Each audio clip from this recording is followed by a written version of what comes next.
Hey everybody, welcome to the Lunar Lowdown with me, Sally Nerney, Shelter in Place Edition.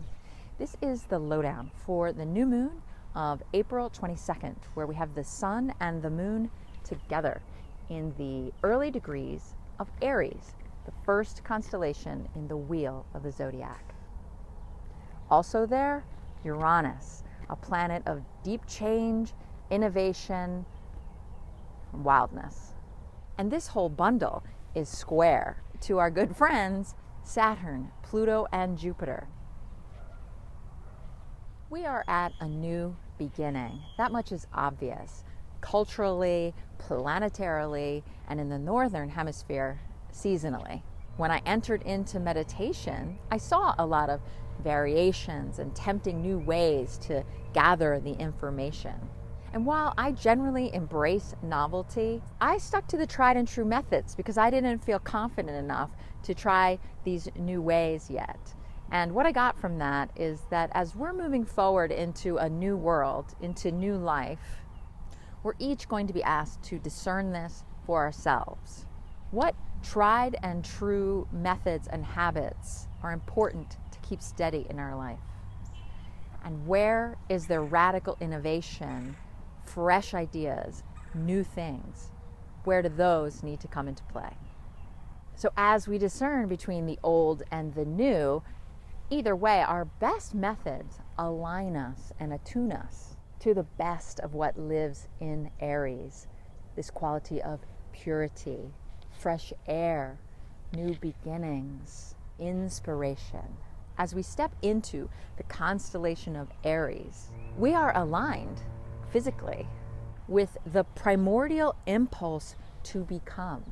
We are aligned with the Godhead, the void out of which all things come.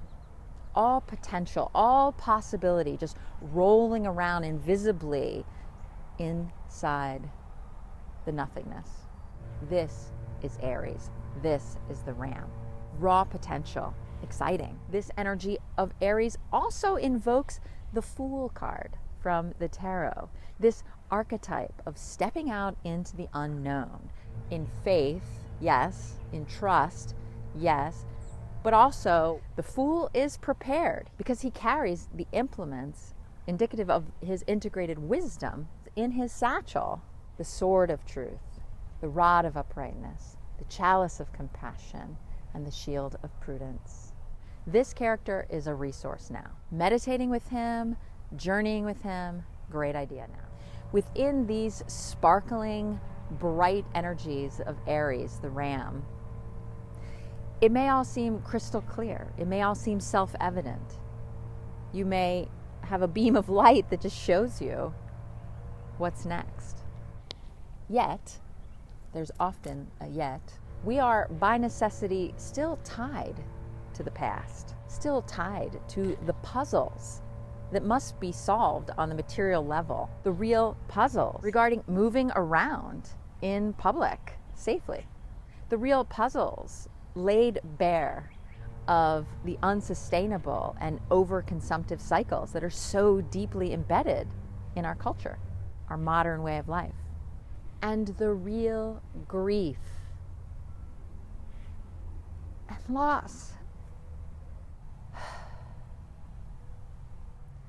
So many real people. So many elders. So many loved ones.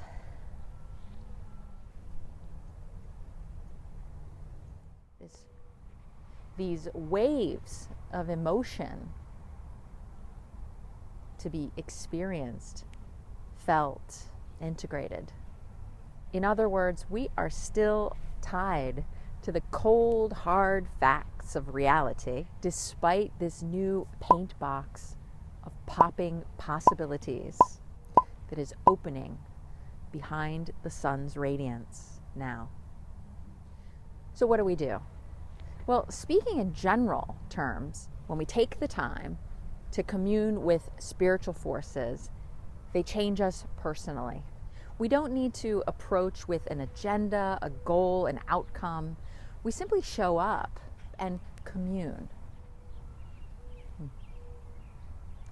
And when I looked into this new moon and that communion, they showed me an image of fresh bed sheets snapping on the line in the breeze, the sunlight pouring down upon them, breaking down the mold, the funk, leaving us feeling cleansed and prepared for what is next. Because there's a lot more. This is the first constellation of the zodiac, and we have a lot more to go. To be clear, to underline a point, this is less a moon of action and more a moon of communion, of deep listening.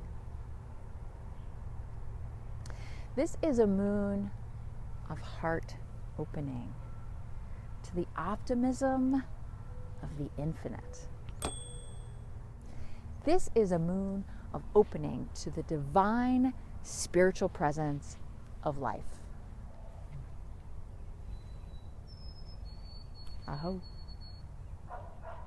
hope you will join me in the moon meditation coming up later this week to do this meditative work together. Information on my website under virtual gatherings. See you there. Thanks so much for watching. Bye.